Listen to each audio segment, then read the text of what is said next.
Hi everyone. आज हम बात कर रहे हैं परफेक्ट कंपटीशन और आज की इस वीडियो में हम बात करेंगे meaning and characteristics of perfect competition. पूर्ण प्रतियोगिता के अर्थ, उसकी विशेषताओं या कंडीशन की बात कर रहे हैं इस वीडियो में हम। First we have to see meaning of perfect competition. Perfect competition market की वह कंडीशन होती है जिसमें एक वस्तु के बहुत अधिक बायर्स और सेलर्स होते हैं। साथ ही वस्तु के क्रय विक्रय के लिए उनमें आपस में इतने अधिक कंपटीशन होता है कि संपूर्ण मार्केट में वस्तु का एक ही प्राइस प्रचलित होता है। तो परफेक्ट कंपटीशन में कोई भी सेलर और बायर व्यक्तिगत रूप से मार्केट प्राइस को प्रभावित नहीं कर सकता है और इसी कारण संपूर्ण बाजार में वस्तु का एक ही मूल्य होता है। अब बात करेंगे पूर्ण प्रतियोगिता बाजार की विशेषताएं या शर्तों की। साइलेंट फीचर्स, कैरेक्टरिस्टिक्स और condition of perfect competition. First, large number of buyers and sellers. वस्तु के क्रेताओं तथा विक्रेताओं की अधिक संख्या। परफेक्ट कंपटीशन वाले मार्केट में वस्तु के सेलर और बायर की संख्या बहुत ही ज़्यादा होती है, बहुत अधिक होती है और इन सेलर्स और बायर्स की संख्या इतनी अधिक होती है कि व्यक्तिगत सेलर और बायर अपनी क्रियाओं से मार्केट प्राइस को प्रभावित नहीं कर सकते हैं, किसी भी प्रकार से उसको प्रभावित नहीं कर सकते हैं। सेकेंड, होमोजेनियस प्रोडक्ट, समरूप वस्तु। परफेक्ट कंपटीशन में इंडस्ट्री में लगी सभी फर्म जो वस्तु बनाती हैं वो बिल्कुल एक जैसी दिखने वाली होती है।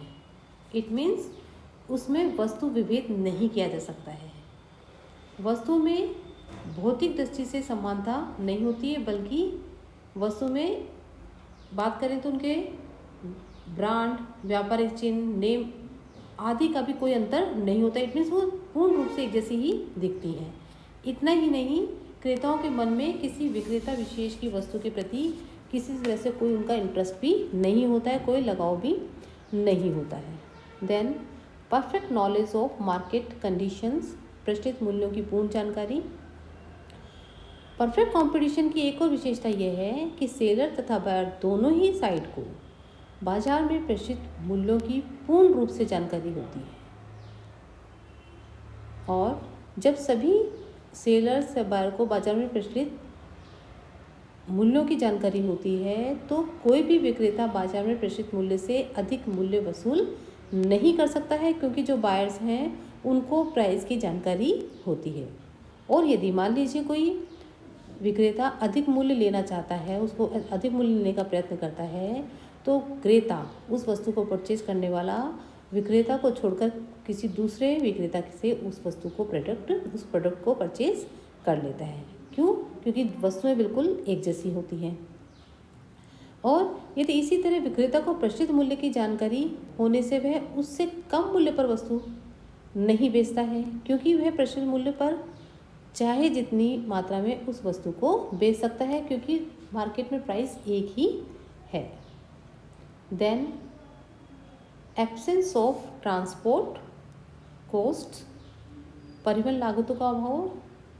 परफेक्ट कंपटीशन की एक ये कंडीशन भी है कि सभी उत्पादक एक दूसरे से के इतने आसपास होते हैं कि वस्तु को एक स्थान से दूसरे स्थान पर ले जाने की किसी प्रकार की भी कोई भी ट्रांसपोर्ट कॉस्ट नहीं होती है, ताकि इससे क्या होता है, जब कॉस्ट नहीं होगी तो बाजार में प्राइस भी एक जैसा ही बना रहेगा।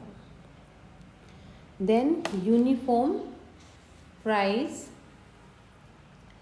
परफेक्ट कंपटीशन में जब हम बात कर रहे हैं तो देखिए हम शुरू से कहते जा रहे हैं कि इसमें एक जैसा ही मूल्य प्रचलित होता है। कोई भी क्रेता विक्रेता किसी तरह से बाजार मूल्य को प्रभावित नहीं कर सकता है, इसलिए उनका जो प्राइस है वो यूनिफॉर्म रहता है। इट मीन्स समस्त बाजार में वस्तु की कीमत, एक ही कीमत का प्रचलन होता है और सभी विक्रेताओं द्वारा वस्तु भी समरूप ही बेची जाती है। किसी क्रेता या किसी विक्रेता से किसी विक्रेता से विशेष प्रकार का कोई लगाव नहीं होता है। इट मीन्स एक वस्तु का एक समय समस्त मार्केट में एक ही प्राइस होता है और यह प्राइस समस्त क्रेता तथा समस्त विक्रेता अथवा उद्योग द्वारा ही निर्धारित किया जाता है। इट मीन्स वस्तु की कुल डिमांड तथा कुल सप्लाई के द्वारा ही निर्धारित होता है।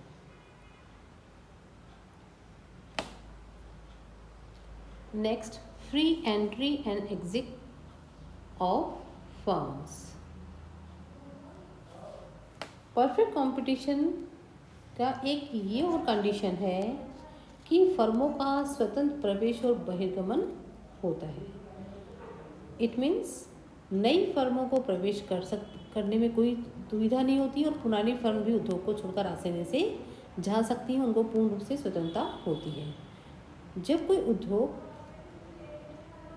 अति सामान्य लाभ दिखाई देता है, उद्योग में एबनॉर्मल प्रॉफिट बहुत ज़्यादा प्रॉफिट दिखाई देता है, तब क्या होता है, उस प्रॉफिट को देख के नई फर्म भी उस प्रोडक्ट को उत्पादन करना चाहती है क्योंकि प्रॉफिट अर्न करना चाहती है।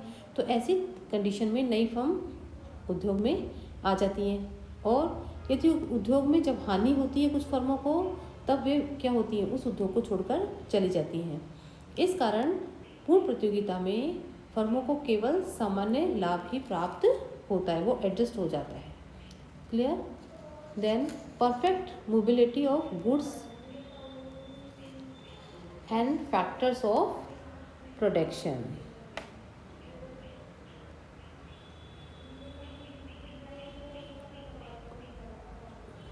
परफेक्ट कंपटीशन की कंडीशन में वस्तु बाजार तथा साधन बाजार दोनों में ही पूर्ण मोबिलिटी होनी चाहिए। इट मीन्स वस्तुएं एवं साधन कम मूल्य वाले बाजारों से अधिक मूल्य वाले बाजारों अथवा उद्योगों में जाने के लिए पूर्ण रूप से फ्री होने चाहिए। उत्पादन के जो साधन है, जो फैक्टर प्रोडक्शन है, कम भुगतान प्राप्त होने पर फर्म को छोड़कर दूसरे फर्म अथवा उद्योग में जा सकते हैं तथा दूसरी फर्म के जो फैक्टर प्रोडक्शन है किसी और फर्म में जा सकते हैं। इस तरह से उनकी मोबिलिटी पूरी तरह से फ्री होती है, उसमें किसी प्रकार कोई रिस्ट्रिक्शन नहीं होता है। देन इंडिपेंडेंट डिसीजन, स्वतंत्र निर्णय। पूर्ण प्रतियोगिता में प्रत्येक फर्म इंडिपेंडेंट डिसीजन लेने के का कार्य करती है, उसको पूरी तरह से स्वतंत्र होती है निर्णय लेने के लिए। उसके डिसीजन अन्य निर्णयों पर निर्भर नहीं करते हैं। Clear? Now next, normal profit in long term. दीर्घकाल में सामान्य लाभ। लॉन्ग टर्म में प्रत्येक फर्म को केवल नॉर्मल प्रॉफिट ही प्राप्त होता है, किसी भी फर्म को न हानि होती है न ही लाभ होता है।